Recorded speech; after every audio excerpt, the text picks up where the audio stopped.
देखिए हम लोग सबसे फर्स्ट में आज हम लोग फंडामेंटल जानने वाले हैं।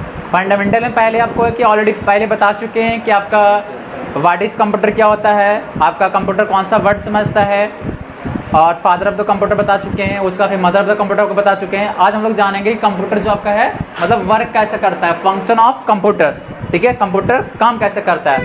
हम लोग का बॉडी काम करता है ना, उसी तरह से कंप्यूटर भी काम करता है। हम लोग का बॉडी कैसे काम करता है, सबसे फर्स्ट में हम लोग को जो पूरा बॉडी का कंट्रोल करने का जो काम करता है वो कौन करता है, ब्रेन करता है। तो ब्रेन ऑफ द कंप्यूटर किसे बोला जाता है, किसको बोलते हैं, सीपीयू को बोलते हैं। उसी तरह से हम लोग का पूरा बॉडी का जो कंट्रोल करता है वो ब्रेन करता है।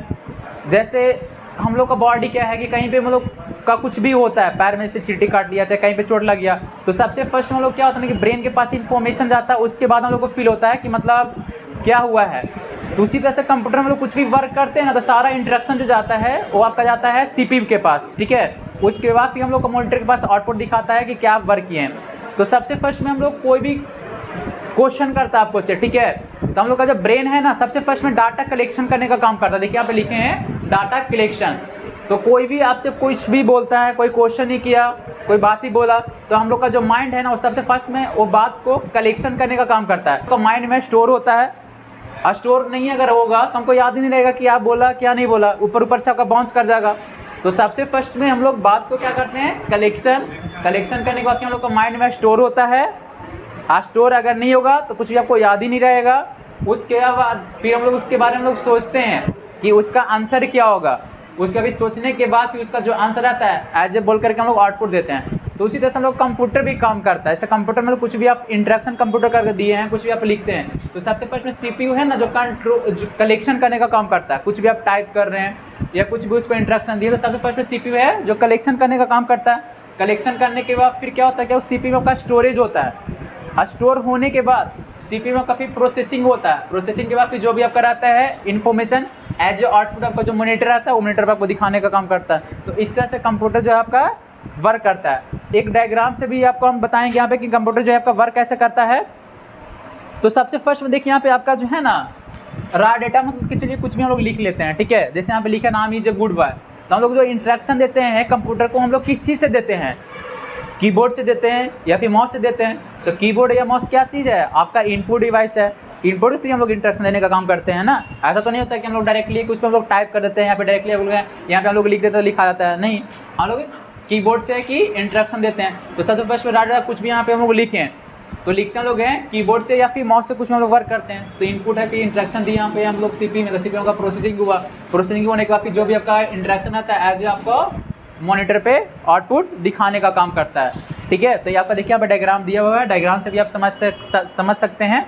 यहाँ पे कुछ भी आप लिखिएगा दिस दैट, तो हम लोग कीबोर्ड से लिखेंगे। तो कीबोर्ड आपका जो आपका इनपुट डिवाइस है, इनपुट से हम लोग इसको इंटरेक्शन दिए, तो सीपीयू का प्रोसेसिंग हुआ। प्रोसेसिंग के बाद फिर जो भी आपका इन्फॉर्मेशन रहता है एज ए आउटपुट आपका यहाँ पे दिखाने का काम करता है मॉनिटर पे। तो ये था आपका फंक्शन ऑफ कंप्यूटर, मतलब कंप्यूटर आपका वर्क कैसे करता है। यहाँ तक क्लियर। उसके बाद फिर हम लोग नेक्स्ट जानेंगे जनरेशन ऑफ कंप्यूटर। ठीक है, आपका कंप्यूटर जो आपका है जनरेशन कितने तरह का आपका है बताइए। सबसे फर्स्ट जनरेशन जो आपका है कब से कब तक आपका चला,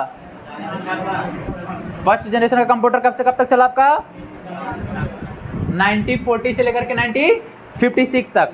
अब इसमें आपका क्या चीज़ यूज़ किया गया,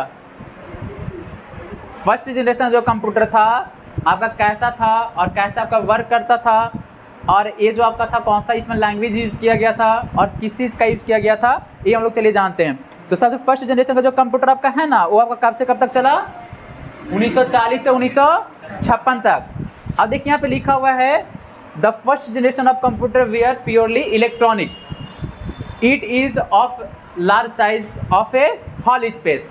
जैसे देखिए यहाँ पे लिखे हैं it is of large size of a hall space. तो जितना बड़ा आपका हॉल का जो बिल्डिंग होता है ना उतना बड़ा आपका कंप्यूटर रहता था। जैसे देखिए यहाँ पे आपको पिक्चर भी लगा दिए हैं, यहाँ पे आपका दिख रहा है सामने में। तो ये जो आपका दिख रहा है ना ये आपका फर्स्ट जनरेशन का आपका कंप्यूटर है। तो जितना बड़ा आपका मतलब है कि हॉल का एक बिल्डिंग होता था ना उतना बड़ा आपका एक कंप्यूटर रहता था। अब इसमें लगा हुआ था आपका वैक्यूम ट्यूब। ये जो आपका है ना ये आपका वैक्यूम ट्यूब है। तो वैक्यूम ट्यूब जैसे हम लोग जो है कि 10 रुपये में जो बल्ब आपका देता है जो आपका 100 वाट का रहता है, जो बहुत ज़्यादा बिजली का भी मतलब है कि खपत करता है, वो अब उससे क्या कि आपका गर्मी भी बहुत ज़्यादा उत्पन्न होता है। इसी तरह से आपका ये भी वर्क करता था, जो वैक्यूम ट्यूब था, जो बहुत ज़्यादा गर्मी उत्पन्न करता था और बहुत ज़्यादा ही बिजली का भी खपत करता था। और उसके साथ साथ भी देखिए यहाँ पे लिखा हुआ है it is use to solve one program at a time. ये कंप्यूटर जो था ना, ये एक बार में एक ही काम करता था। आजकल का कंप्यूटर हम लोग है कि एक बार में हम लोग मल्टीपल काम कर लेते हैं। मतलब जैसे एक साइड एक चलिए पबजी खेल रहे हैं, एक साइड एक मतलब चलिए यूट्यूब स्टार्ट किए हुए हैं और फिर यहाँ से वर्ड स्टार्ट कर लिए हैं, एक्सेल स्टार्ट कर लिए हैं, मतलब बहुत सारा चीज़ हम लोग एक बार में स्टार्ट कर लेते हैं। लेकिन पहले का जो कंप्यूटर था उसमें सिर्फ और सिर्फ आपका एक बार में एक ही काम आपका होता था। और ये जो कंप्यूटर था इसमें ना तो आपका कोई माउस था और ना ही आपका क्या कीबोर्ड था, माउस भी नहीं था और कीबोर्ड भी नहीं था। और इसको ऑपरेट करने के लिए कम से कम भी आपको 10 से 15 लोगों का ज़रूरत पड़ता था, ठीक है। सिंगल है कि इसको हम लोग ऑपरेट नहीं कर सकते थे। ऐसे हम लोग आजकल का जो कंप्यूटर है आसानी से हम लोग है कि इसको यूज़ कर लेते हैं, चला लेते हैं, बस बेड पे सोए सोए आराम से कि हम लोग यूज़ कर लेते हैं। लेकिन ये जो कंप्यूटर था बहुत ही आपका डिफिकल्ट था। तो ये आपका जो फर्स्ट जनरेशन जो कंप्यूटर था वो आपका था इनिवैक मार्क 1। ये आपका फर्स्ट जनरेशन का कंप्यूटर का आपका नाम लिखा हुआ है। आपका क्वेश्चन भी आता है कि सबसे पहला जो आपका इलेक्ट्रॉनिक कंप्यूटर है वो कौन सा है, तो आपका इनिवैक है जो आपका फर्स्ट इलेक्ट्रॉनिक कंप्यूटर है, ठीक है। जैसे अभी आपका बताया था ना कि जो आपका एबेकस था, तो एबेकस तो आपका इलेक्ट्रॉनिक कंप्यूटर नहीं था, वो आपका लकड़ी का बना रहता था और उसमें आपका मोती डला रहता था, तो आपका इलेक्ट्रॉनिक कंप्यूटर नहीं था। लेकिन फर्स्ट जो इलेक्ट्रॉनिक कंप्यूटर आया था वो आपका इनिवैक आपका फर्स्ट इलेक्ट्रॉनिक कंप्यूटर था। और इसको जो आविष्कार करने का जो काम किए थे ना, JW माची ने इसका आविष्कार किया था और JP स्कट ने इसको आविष्कार किया था। तो यहाँ तक क्लियर। तो फर्स्ट जनरेशन कब से कब तक चला और उसमें क्या चीज़ यूज़ किया गया, वैक्यूम ट्यूब का, ठीक है, क्लियर। अब इससे बढ़िया और डेवलप किया और आपका आया सेकंड जनरेशन का कंप्यूटर। तो सेकंड जनरेशन का जो कंप्यूटर था ना उसमें आपका क्या चीज़ का यूज़ किया गया, तो आपका ट्रांजिस्टर का यूज़ किया वैक्यूम ट्यूब की जगह पर। देखिए आपका यहाँ पे ट्रांजिस्टर है, देखिए यहाँ पे लिखे हैं second generation of computer solid state transistor release the vacuum tube, it was a superior cheaper and smaller than vacuum tube. ये जो आपका था ना मतलब उससे थोड़ा सा अच्छा काम करता था, जो आपका वैक्यूम ट्यूब लगा हुआ था ना उसे ये आपका ट्रांजिस्टर था जो बहुत ही अच्छा काम करता था और उससे साइज में भी थोड़ा सा छोटा था। देखिए यहाँ पे लिखे हैं स्मॉलर देन वैक्यूम ट्यूब, यहाँ पे लिखा हुआ है ना स्मॉलर देन वैक्यूम ट्यूब। अब यहाँ पे देखिए क्या था कि यहाँ पे जैसे ये जो ट्रांजिस्टर था ना, तो जैसे ट्रांजिस्टर का यूज़ किया तो थोड़ा सा आपका स्पीड भी बढ़ गया। स्पीड के साथ साथ पे क्या था कि आपका है कि साइज भी आपका छोटा हो गया, लेकिन फिर भी आपका ज़्यादा दिन तक नहीं चला, मात्र आपका 1956 से 1963 तक ही चला, 7 साल, ठीक है। उसके बाद फिर आपका आया थर्ड जनरेशन का कंप्यूटर। तो थर्ड जनरेशन का जो कंप्यूटर था ना वो आपका चला 1964 से आपका 1971 तक, मतलब 1964 से 1971 तक। तो जैसे 1971 तक ये चला ना आपका, तो इसमें देखिए क्या था कि जैसे ही आपका यूज़ किया आईसी का, थर्ड जनरेशन का यूज़ किया गया था आईसी का, तो जैसे ही आईसी का यूज़ किया तो साइज़ आपका जो था एकदम बिल्कुल है कि आपका छोटा हो गया। जैसे देखिए यहाँ पे आपका दिख रहा है, तो बिल्कुल आपका साइज़ छोटा हो गया। और इसमें क्या था कि आपका कीबोर्ड भी आ गया। फर्स्ट वाले में और सेकंड वाले में हम लोग का कीबोर्ड नहीं था, लेकिन थर्ड जनरेशन से आपका क्या चीज़ आ गया, कीबोर्ड आ गया।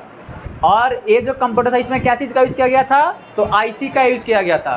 फर्स्ट वाले हम लोग का क्या चीज़ का यूज़ किया गया था, वैक्यूम ट्यूब, सेकंड में ट्रांजिस्टर और थर्ड में आईसी का यूज़ किया गया था, ठीक है। देखिए आपका आईसी का यहाँ पे पिक्चर भी लगा दिए। ये जो हम लोग का है जो आईसी है जो आपका थर्ड जनरेशन में आपका यूज़ किया गया था। आईसी का जो आपका फुल फॉर्म होता है आपका इंटीग्रेटेड सर्किट होता है, ठीक है। उसके बाद फिर इससे बढ़िया और है कि बनाया, डेवलप किया और आपका आया फोर्थ जनरेशन का कंप्यूटर। तो फोर्थ जनरेशन का जो कंप्यूटर है ना जो आपका 1971 से अभी तक हम लोग का चल रहा है। अब इसमें आपका आईसी के जगह पे आपका यूज़ किया गया क्या चीज़ का, तो आपका माइक्रो प्रोसेसर का यूज़ किया गया, ठीक है। जैसे ही माइक्रो प्रोसेसर का यूज़ किया तो साइज एकदम बिल्कुल आपका छोटा हो गया, ठीक है। और प्लस में इसमें सबसे बड़ा जो आपका एडवांटेज आया वो आपका है कि कंप्यूटर का स्पीड बढ़ गया, स्टोरेज कैपेसिटी बढ़ गया, उसका भी आपका हार्ड डिस्क आ गया, इसमें प्लस में आपका रैम भी आ गया, प्लस में उसके बाद फिर आपका क्या है कि आपका माउस भी आ गया, ठीक है। देखिए यहाँ पे लिख दिया माउस। और ये जो हम लोग का है जो प्रोसेसर है, जितना भी हम लोग अभी लैपटॉप यूज़ कर रहे हैं, कंप्यूटर यूज़ कर रहे हैं या फिर हम लोग यूज़ कर रहे हैं मोबाइल, तो सब में आपका प्रोसेसर लगा हुआ है। जैसे आपका इंटेल का प्रोसेसर आता है, आपका राइजन का प्रोसेसर आता है, तो ये सब का प्रोसेसर है। मोबाइल में आपका ऑक्टा कोर आता है, स्नैपड्रैगन आता है, वो सब का क्या है, प्रोसेसर है। तो ये था हम लोग का जनरेशन ऑफ कंप्यूटर। उसके बाद फिर नेक्स्ट जो हम लोग का है वो आपका है क्या, तो फिफ्थ जनरेशन का कंप्यूटर है। तो फिफ्थ जनरेशन का कंप्यूटर अभी आपका फुली तरीके से अभी आपका आया नहीं है, आपका आने वाला है। इसका हम लोग कुछ अभी वर्जन जो है हम लोग यूज़ कर रहे हैं। ठीक है। तो देखिए यहाँ पे लिखा हुआ है this generation uses artificial intelligence, it uses voice recognition. ये जो कंप्यूटर जो है ना आपका वॉइस पे वर्क करेगा और आपका आर्टिफिशियल इंटेलिजेंस के लिए आपका है, ठीक है। तो ये जो कंप्यूटर आपका जो आएगा वर्क कैसे करेगा, जैसे हम लोग गूगल असिस्टेंट का भी यूज़ करते हैं, बोलते हैं तो आपका क्वेश्चन वगैरह आ जाता है, किसी के पास कॉल वगैरह लगाना रहता है हम लोग का कॉल लग जाता है, उसका फिर अमेजॉन अलेक्सा का यूज़ करते हैं, तो अमेजॉन अलेक्सा जो का लॉक नहीं लगा रहता है फिर भी आपका काम करता है। लेकिन ये जो कंप्यूटर आपका आएगा तो कुछ भी आपको वर्क करना रहेगा ना तो बोलिएगा आपका सारा आपका वर्क कर देगा, ठीक है। आपको कीबोर्ड माउस से कुछ भी आपको करने का जरूरत नहीं है। तो ये था हम लोग का जनरेशन ऑफ कंप्यूटर कंप्लीट। तो एक बार हम लोग ऊपर से कर लेते हैं हाईलाइट। तो सबसे फर्स्ट बताइए फर्स्ट जनरेशन आपका कब से कब तक चला, सेकंड जनरेशन, थर्ड जनरेशन, उसके बाद फिर आपका फोर्थ जनरेशन। फर्स्ट जनरेशन का जो कंप्यूटर देखिए आपके यहाँ पे लिख दिए हैं कब से कब तक चला था, 1940 से 1956 तक। इसमें क्या चीज़ यूज़ किया गया था, वाईकॉम टीवी यूज़ किया गया था। उसके बाद फिर इसका जो आपका फर्स्ट जनरेशन जो कंप्यूटर था कौन सा था आपका, यूनिवैक और आपका ईडीरैक, यह आपका फर्स्ट जनरेशन कंप्यूटर का आपका नाम है। तो फर्स्ट आपका चला कब से कब तक, 1940 से। बस इसमें आपका दो ही चीज़ आपको याद करना है, ठीक है। कब से कब तक आपका चला वो पीरियड आपको याद रखना है। उसके बाद फिर आपका याद करना है कि उसमें क्या चीज़ यूज़ किया गया। तो फर्स्ट जनरेशन हम लोग का क्या चीज़ यूज़ किया गया, वाईकॉम टीवी, सेकंड में ट्रांजिस्टर और थर्ड में फोर्थ में माइक्रो प्रोसेसर, क्लियर। और फर्स्ट कब से कब तक चला, उसका भी सेकंड कब से कब तक चला आपका, उसके बाद आपका थर्ड कब से कब तक चला, उसका भी फोर्थ जनरेशन कब से कब तक चला आपका, ठीक है, क्लियर। अब याद हो गया, अब तो नहीं भूलिएगा, कोई दिक्कत नहीं ना। अब चलिए हम लोग जानेंगे टाइप्स ऑफ कंप्यूटर के बारे में। यहाँ तक आपको ऑलरेडी बताया हुआ था, ठीक है, यहाँ तक बता चुके थे प्रीवियस क्लास में ही आपका।